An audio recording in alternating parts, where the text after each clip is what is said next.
तलाठी भरती एक नवीन अपडेट आलेली आहे। एक निवड यादी जाहीर झालेली आहे आणि या निवड यादीनुसार काही उमेदवारांची निवड झालेली आहे। तर ही निवड कोणत्या जिल्ह्यासाठी झालेली आहे, त्यासोबतच आता प्रतीक्षा यादीचा कालावधी आणखी वाढणार आहे का किंवा प्रतीक्षा यादी कधी संपणार आहे आणि त्यासोबतच नवीन जाहिरातीचं काय, तर या सर्व गोष्टी आपण आज जे आहेत तर ते बघणार आहोत। म्हणून तुम्ही हा व्हिडिओ शेवटपर्यंत पूर्ण बघायचा आहे।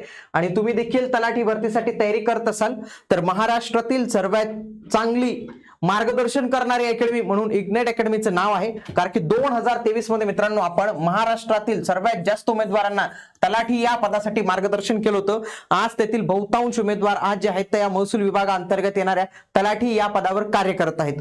2025 मध्ये पण ही ऍड येणार आहे आणि याच्यासाठी पण तुम्हाला जर योग्य मार्गदर्शन पाहिजे असेल, एक असं मार्गदर्शन पाहिजे असेल की ज्यांनी आधी देखील खूप चांगलं काम केलेलं आहे, तर त्याच्यासाठी तुम्ही नक्कीच इग्नाइट अकॅडमीची निवड जी आहे तर ते करू शकतात।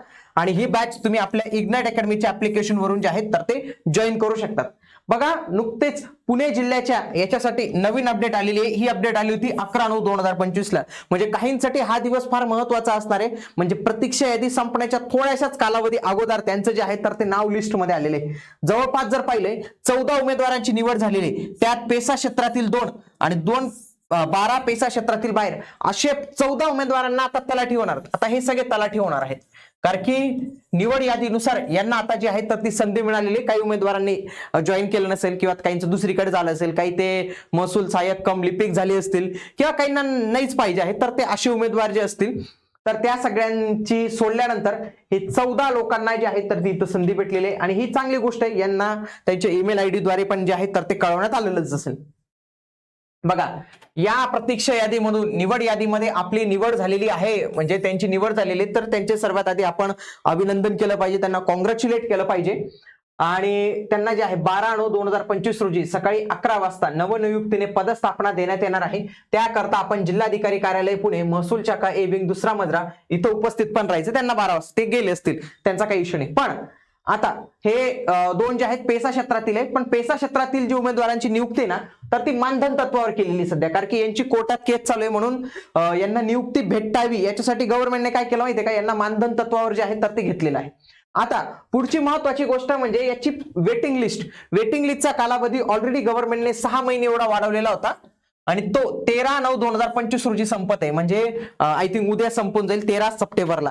आता पुढची प्रोसेस कशी असणार आहे बघा। आता याच्यात 2 पर्याय, एक तर याला पुन्हा 6 महिने एक्सटेन्शन देणे सरकारने किंवा नवीन पद भरती करणे। आता नवीन पद भरती करणे, आता याचे चान्सेस जास्त आहेत कारण की ऑलरेडी याला एकदा एक्सटेन्शन दिलेली, आता पुन्हा शक्यतो एक्सटेन्शन देण्याची त्यांना गरज पडणार नाही, हे असं समजूया आपण। चला ते झालं। आता पुढे काय केलं जाईल माहिती का, की आता या महसूल विभागाअंतर्गत येणाऱ्या या तलाठी या पदाच्या रिक्त जागा किती आहेत याचा आराखडा मागितला जाईल, की आता रिक्त जागा सांगा। कारण की हे पण संपले, आपलं वेटिंग लिस्ट पण संपलेली, काही नवीन उमेदवारांची निवड होणार नाही। रिक्त जागा मागवल्या जातील, आकृतीबंध आणि रिक्त जागा या मॅच केल्या जातील, म्हणजे त्याच्यानंतर बिंदू नामावली तयार केली जाईल। कारण की काय झाले, आता जिल्ह्याच्या बिंदू नामावलीमध्ये बदल झालेला आहे, एसटी आरक्षणामध्ये थोडा बदल झालेला आहे, त्याच्यामुळे बिंदू नामावलीमध्ये बदल आपल्याला दिसणार आहे पदांच्या संख्येमध्ये। तर त्याच्यानंतर हे पेसा आणि नॉन पेसा हे अशी विभागणी ते करतील, पुन्हा या दोन्ही विभागणी करतील। कारण की पेसाची विभागणी त्यांना व्यवस्थित करावी लागणार आहे, परत कोर्टात केस चालू आहे त्याच्या संदर्भातली। तर नॉन पेसाला तर काही प्रॉब्लेम नाही येणार। तर याची जाहिरात जी आहे तर ते तेव्हा सरकारने 1700 पद सांगितली होती, 1700 प्लस पद।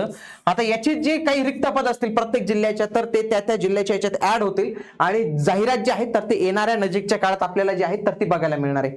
बघा मित्रांनो, अशा पद्धतीने जी जाहिरात येणार आहे बघा 2025 मध्ये, तर 2025 मध्ये जर ही जाहिरात आली तर TCS आणि IBPS यांच्या मार्फतच ही परीक्षा जी आहे तर ती होणार आहे, हे लक्षात घ्या तुम्ही। 25 मध्ये आली तर 26 मध्ये MPSC कडे जाईल असं काही म्हटलेलं नाही मित्रांनो, की डायरेक्ट 1 जानेवारीच्या दिवशी लगेच MPSC कडे जाईल। त्यांनी काय सांगितलं, एक समिती स्थापन होईल आणि ती समिती प्रत्येक विभागाची एक समिती स्थापन होईल आणि ते पद जे आहेत तर ते MPSC कडे वर्ग करायला सुरुवात करतील। म्हणजे त्या प्रक्रियेला कालावधी जाऊ शकतो। मे बी ही जी भरती असणार आहे तर ही TCS IBPS मार्फतच जी आहे तर ती होऊ शकते।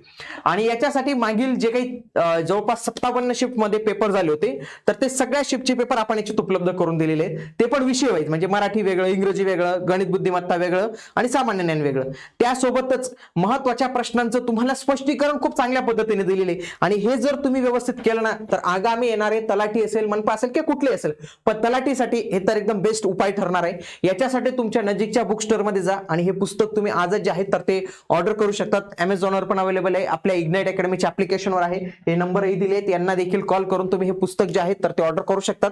बघा, खूप चांगल्या पद्धतीने या पुस्तकातून खूप चांगले उमेदवार अभ्यास करतायत. तर तुमचा देखील अभ्यास व्हावा याच्यासाठीच आपण ही माहिती जी आहे तुमच्यापर्यंत पोहोचवलेली आहे.